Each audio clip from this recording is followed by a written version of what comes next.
Assalamualaikum warahmatullahi wabarakatuh.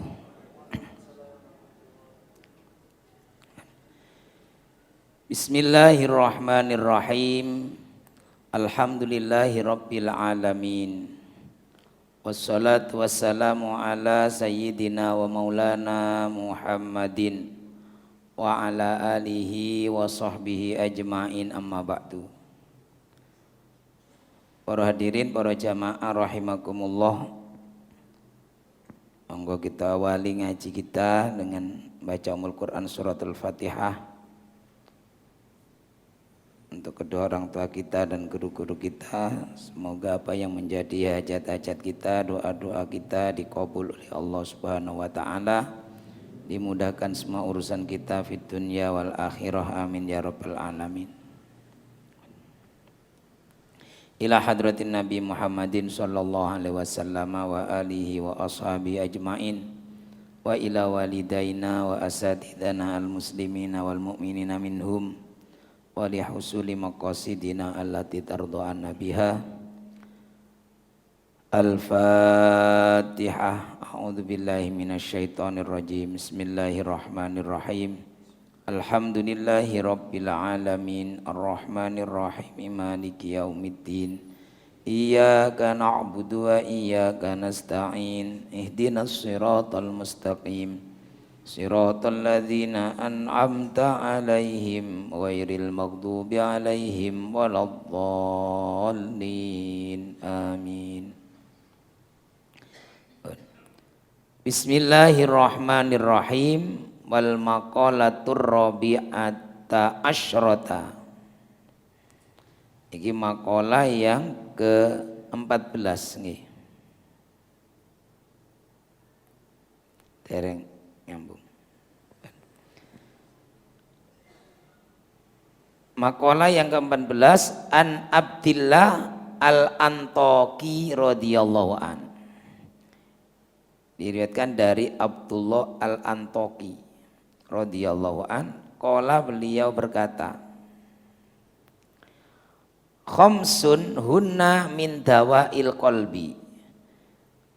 Ada 5 perkara, 5 hal yang merupakan obatnya hati.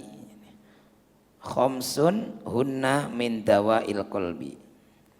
5 hal ini obatnya hati. Napa mawon? Jadi maksudnya obat hati inda fusukihi, ketika hati itu ada penyakit fasik. Fasik itu melanggar terhadap hukum-hukumnya Allah, syariatnya Allah. Sering melanggarnya fasik. Orangnya mukmin tapi sering melanggar, sering berbuat dosa, itu fasik.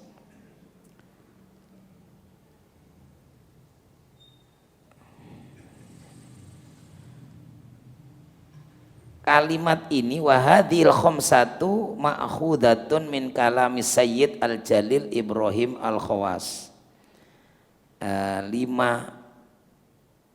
hal ini itu diambil, dinukil dari kalamnya atau perkataannya Sayyid Al-Jalil Ibrahim Al-Khawas. Nopo 5 hal itu? Yang pertama yaitu mujalasatus sholihin, bergaul dengan orang-orang soleh. Obatnya hati itu satu, bergaul dengan orang-orang soleh. Ai ahlul khairi, yaitu orang-orang yang ahli berbuat baik, berkumpul dengan orang-orang baik, orang-orang soleh.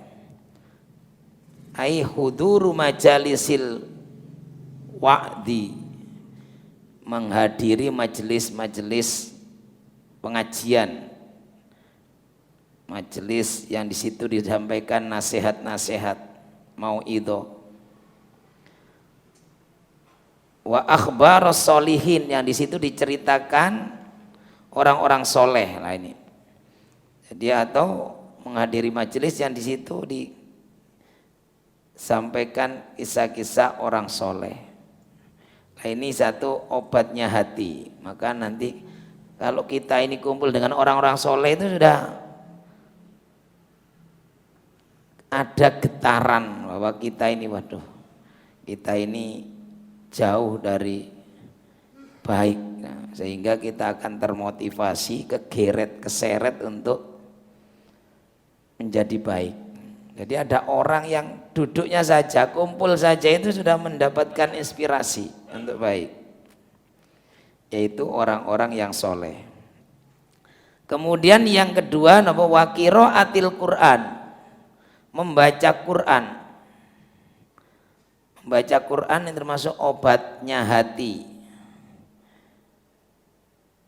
Bitadabburi fil makna, dengan mengangan-angan, memahami, mempelajari maknanya. Walaupun Quran itu membaca, melafadzkan saja itu sudah berpahala setiap hurufnya. Tapi kalau sambil kita pahami ini,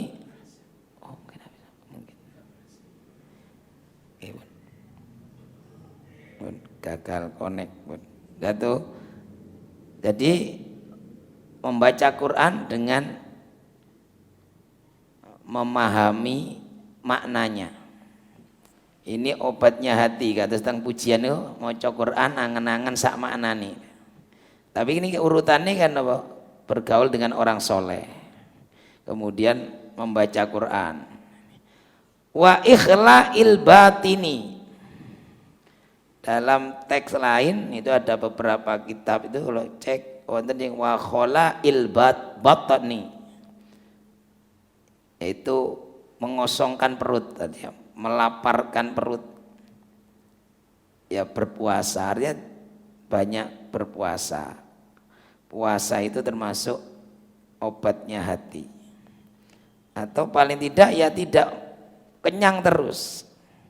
Karena kalau sudah loyo itu ya gak makan, apalagi kalau gak makannya karena puasa itu kita kan merasa lemah. Sehingga menghilangkan sifat-sifat sombong atau ini wa ikhla'ul batin. Kalau dalam terbitan yang lain wa khala'ul batni. Kemudian yang keempat yaitu wa qiyamul laili, salat malam. Salat malam ini ya obatnya hati, melembutkan hati. Ini salat malam. Bahkan tidak hanya hati, fisik itu juga orang yang rajin istiqomah salat malamnya ini dijauhkan dari penyakit-penyakit yang berat.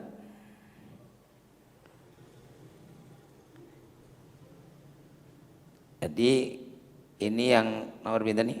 4. Jadi pertama bahwa napa mujalasatus sholihin, kumpul wong sing soleh-soleh. 2, qiraatul Quran, maca Quran. 3, ikhla'ul batini, melaparkan perut, mengosongkan perut. Kenapa? Karena orang yang terus kenyang itu wareg terus nih. Itu turisu qaswatal qalbi. Gak pernah lapar, apalagi gak pernah puasa, itu menyebabkan hati itu juga keras. Wa qiyamul laili, salat malam. Yang keempat, yang kelima, wat tadarru'u indas sobahi, ai inda kurbihi, ketika mendekati subuh, yaitu tadarru', bersujud kepada Allah. Sholat, ada sholat malam sudah. Lah ini kalau sebelum subuh ada sholat sunnah fajar, sholat sunnah qobliyah subuh, itu bagian dari tadarru' indas sobah, ya nyambung otomatis dengan sholat subuhnya. Kenapa? Li'annahu waktun at-tajalliyat wa nuzulir rahmati. Karena waktu menjelang subuh itu waktu-waktu yang turunnya rahmatnya Allah. Karena itu kalau kita misalnya lewat gak sholat malam, maka jangan lupa sholat sunnah qobliyah subuh. Atau sholat sunnah qobliyah subuh niku disebut sholat sunnah fajar, yaitu rokaatal fajri khairun minat dunya wa ma fiha. 2 rakaat sholat fajar itu lebih baik daripada dunia dan seisinya. Ini fadilahnya. Bahkan dalam satu riwayat itu barang siapa yang sholat sunnah fajar ini kemudian sholat subuh berjamaah itu sama dengan sepanjang malam dia sholat. Nah, ini. Karena itu kita upayakan sholat sunnah qobliyah subuh. Jadi qobliyah subuh itu juga disebut sholat sunnah fajar. Jadi sholat sunnah fajar itu apa ya? Sholat sunnah qobliyah subuh dia. Karena sholat subuh itu disebut sholat fajar. Misalnya jenengan kalau beli napa niki waktu niki lho jam sholat sing Arab niku unine napa? Kan zuhur, asar, maghrib, isya, fajar. Jadi di Arab itu di Mekah termasuk itu menyebut sholat subuh itu sholat fajar. Jadi jarang tulisannya subuh, tapi mesti fajar. Sehingga kalau sholat fajar berarti sholat sunnah qobliyah subuh. Jadi sesuai dengan hadis tadi, rokaatal fajri khairun minat dunya wa ma fiha. 2 rakaat qobliyah subuh nih, sholat fajar itu lebih baik daripada dunia dan seisinya. Ini di antara keutamaan sholat sunnah qobliyah subuh atau sholat sunnah fajar. Jadi ini 5 hal itu kalau dalam ujian niku kan urutannya betul sami, napa? Ya, tapi isinya sama. Tombo ati iku 5 sawernani iku maca Quran dulu, maca Quran angen-angen sak maknani. Kaping pindho salat wengi lakonono nih kan. Terus yang ketiga baru kaping 3 wong kang saleh kumpulono. Sebenarnya ya ini dirangkai dari ini, cuman dicocokaken syairnya. Jadi para ulama dulu juga menggubah dari makolanya para ulama. Dan itu pasti inspirasinya dari hadis-hadis. Kemudian kaping 4 kudu weteng ingkang luwe. Kaping 5 zikir wengi ingkang suwe. Lah tadi di situ disebutkan tadarru indas sobahi. Kalau menjelang subuh. Makanya kalau gak bisa bangun malam, mudah kita berusaha jangan sampai tidak ketemu dengan sholat sunnah qobliyah subuh. Karena ada riwayat tadi, barang siapa yang sholat sunnah qobliyah subuh kemudian subuhnya berjamaah itu dia telah mendapatkan seperti orang yang sholat sepanjang malamnya. Kalau dalam sebagian wazada ba'duhum, sebagian ulama menambah kasratul istighfar, banyak istighfar, wa dzikrul maut, dan banyak mengingat mati, wa ziyaratil kubur, dan ziarah kubur. Itu sebagian yang lain menambahkan dari obatnya hati, dari yang 5 tadi ada yang menambahkan termasuk dzikrul maut, istighfar, itu juga obatnya hati. Tapi karena ini yang bab 5 ya diambil 5. Jadi ulama yang menyebutkan obatnya hati ada 5 tadi. 5 dari obatnya hati yaitu diantaranya kumpul orang soleh, membaca Quran, kemudian puasa atau melaparkan perut dan kenyang terus. Kalau kenyang terus gak pernah lapar, ini qaswatul qalb, hatinya keras. Makanya orang kadang itu kalau nggak pernah sakit, nggak pernah ini, sejahtera terus, itu ya bisa kandanannya angel terus. Aku ini lancar aja, masya Allah. Semua lancar ya, buktinya itu. Fir'aun itu diceritakan itu nggak pernah sakit, nggak, semua kebutuhan terpenuhi. Saking kemudian akhirnya ketika diberi nasihat, diberi petunjuk itu nggak mempan. Bahkan kemudian muncul kesombongannya. Ya karena tadi kadang orang itu diberi nikmat terus itu lupa. Padahal semua ini adalah yang memberi itu Allah, bukan karena kita hebat. Kalau Allah menghendaki semua akan hilang dalam sekejap. Jadi masya Allah kemarin itu kan wonten berita tentang, sampai diberitakan tentang media tentang desa kula niku wonten kebakaran agen minyak, agen BBM. Ini gue semarap dulu orangnya jualan itu mulai botolan sampai kemudian punya pompa itu, sampai kemudian banyak drum-drumnya tempatnya kulaan. Warung-warung Madura nih gulaan bensin itu mriku.